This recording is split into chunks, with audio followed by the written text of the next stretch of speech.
State of the Sun Devils with Jeremy Schnell, Jesse Morrison, and Damon Allred. An Arizona Sports Podcast. Hello and welcome into another edition of State of the Sun Devils alongside Damon Allred and Jesse Morrison. I'm Jeremy Schnell. A 42-10 loss for ASU. Man, it's something about playing in Utah, guys, that ASU just struggles with, and it reared its ugly head here tonight, going in with a backup quarterback. And I mean, that's not the biggest story of the game. The biggest story of the game is ASU just couldn't stop the rushing attack of Utah today, and that was, I think, the main reason why they really came out with a loss in this one. Yeah, this was the worst defensive performance I've seen from Arizona State in a really long time. That was a poor effort. I'm sorry. It was a poor effort. And even CJ Fight said after the game that they got out physical. Yeah. And they just got gashed. Devin Dampier, the quarterback for Utah, he just carved them up. I tweeted that he carved them up like a Thanksgiving turkey. He just ran straight and they had no answer for him. And then, the rest of the circumstances tonight didn't help either, and that was just an overall disaster by ASU. Yeah, Devin Dampier had not rushed for more than 87 yards in a game this year. He rushed for 120 on ASU, which is supposed to be one of the better run defenses in the Big 12, and he didn't even play the entire game to get to that 120 yards. Yep. So Sorry to cut you off, Damon. No, I was just confused by the defensive game plan that ASU came in with. You know that Dampier is a good runner of the ball. You know that Utah leads the conference in rushing coming into this game. I just didn't understand the game plan from ASU's defense, specifically the rush defense. I felt like there should have been a spy on Dampier, especially after the first drive that we saw him run all over ASU's defense on the first drive, ending in a rushing touchdown for himself. Untouched. And then in the second touchdown drive, he also ran all over ASU's defense. Untouched touchdown. I felt like there should have been more of a concerted effort to stop him on the ground, and it just didn't work out that way. I was confused by the defensive play calling. I was confused by the scheme. Sometimes I'm confused by the play calling on this defense a lot. I would say specifically on the pass defense. Today it was just overall game plan, and you had 2 weeks coming into this game.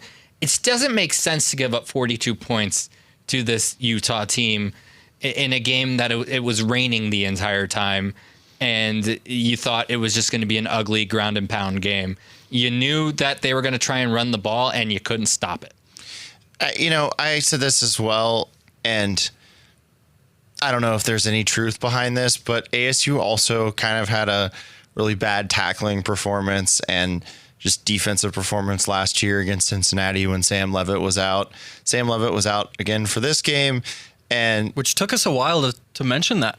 Yeah, I mean, we'll get there, but I wonder if Sam just has something in him that riles up this team, the guys around him, to play harder. Because he's the leader of the team. Yeah, he's the leader of the team. I just think for some reason when they don't have him out there, the confidence is just kind of shot for some reason. And it just kind of seemed like they expected to lose. That's a good point, Jesse. And it's something that I guess can't go unnoticed is the absence of your leader and your quarterback, and a guy who had been playing really well in the past 2 games coming up to this point. Definitely hadn't been playing like a guy who was playing through injury. It's so weird because this was supposed to be such a big matchup, and the crowd wasn't really even involved in the game because they weren't there because it was raining so much. And you had everything going for you in a game that, you're going on the road into a hostile environment. There was no fans. You knew it was going to be a running game. You knew how to stop it, and you couldn't do it, and you were without your quarterback, and that didn't help. The thing that really doesn't make sense to me about this whole situation is just that we've seen this defense have really good weeks when they have an area of emphasis that needs to be addressed. like coming off the Mississippi State game where there were those explosive plays. That was very much the focus of the following week, was just we need to cut down on these explosive plays. And then sure enough, they made it happen. And they talked about how important it was that it was so harped on throughout the week. And so it makes it weird that when over these past 2 weeks, we hear so much about, oh, it's a +1 run game where you got to worry about the quarterback. You got to make sure your alignment is on because they can make you look foolish.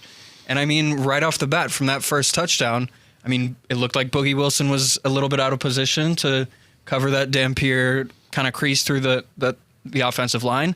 And just from then on, it was just all downhill. And you hope it doesn't snowball into future games, because there came a point around halftime where, okay, this game is what it is. You're going to lose this game and you're probably going to lose it big. How do you make sure this doesn't happen, or this doesn't continue to happen going forward where there are games like this? Yeah, Jesse, I do want to get to the offense because, I mean, there were a few positives, like very few positives in this game. A nice throw to Malik McClain. The one that he dropped? Yeah. Yeah, that was a problem. And we continue to see Malik McClain not really come up with big plays. And he's still in there, though. I guess they have no other options.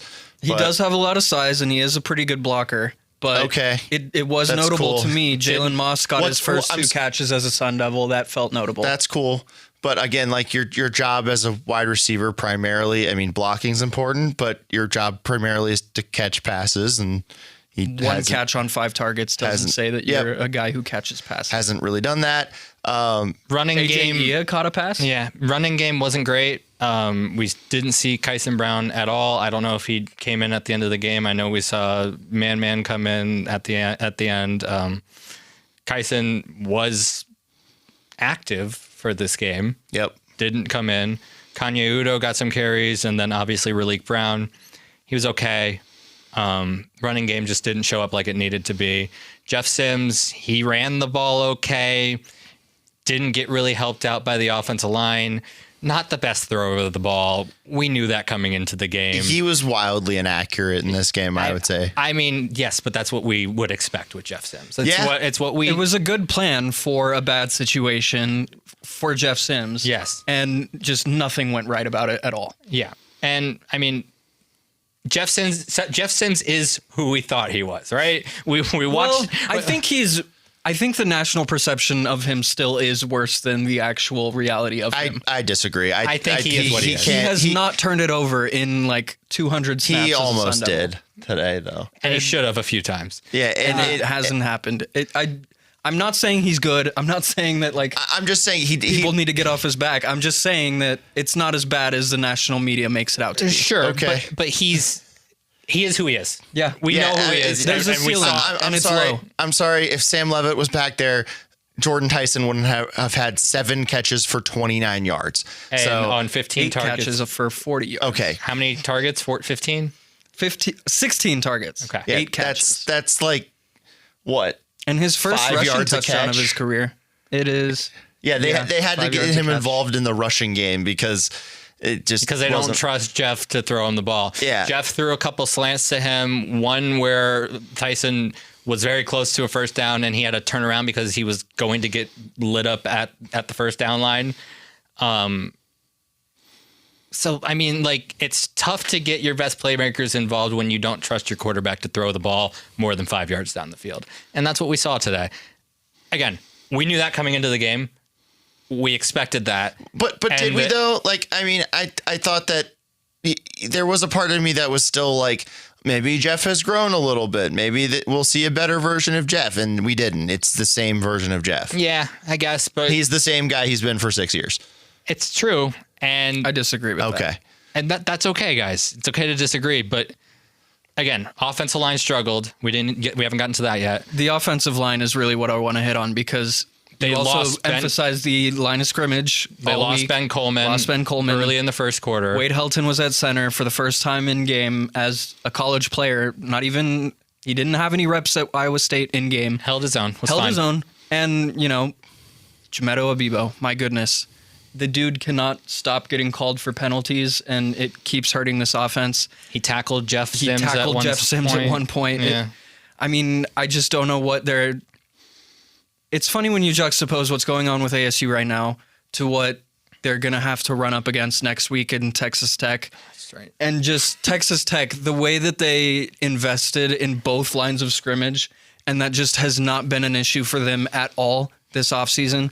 I do want to see ASU put in a little more work to their offensive line going forward, because it just is the most important thing about an offense. Yeah, you just can't move the ball consistently if you don't have good offensive line play. I agree. I think they need to. This is what we were talking about after the Peach Bowl, when they were kind of dominated by Texas's defense. Texas, Which, to be fair, Texas's line of NFL players, and sure, but again, Texas Tech is going to have NFL players next week. Yeah, but what I was saying is, like, they needed to go get guys that can, if they want to be a program that goes to the college football playoff and things like that, and wins games in the college football playoff, they need to have linemen that are ready to go against the teams that they're going to play in the college football playoff. And in the offseason, Utah has those guys. Yes, Utah has those. And in the offseason, they went out and got receivers and Jameto Obibo and a running back, and a guy from Texas State.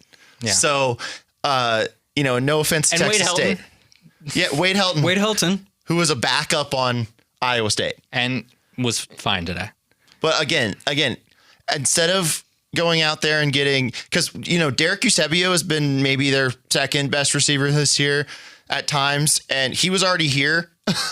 So maybe instead of going out and getting more pass catchers that don't end up actually really contributing, go out and get some guys that are. But it's not like they have an allotted. Linemen. It's not like they have an allotted amount. Like, they don't have a salary cap. Like, they probably do. but rev sharing, there's kind of a salary cap. But again, ASU isn't the greatest NIL school yet. They're getting there, but they're still not there yet. It's probably on the upper half. And I would say is, like, maybe they tried to focus on the offensive line and they just couldn't get it. But you saw when the kicker position was their most obvious need after last season, they threw everything they could at Jesus Gomez, and they got him. And let me tell you, they targeted him like early on in that process, just from what I know. So in terms of that, you saw, when they put their mind to getting a certain player, they get it. So to your point, Jesse, maybe they just didn't focus on it enough. And I don't think they did.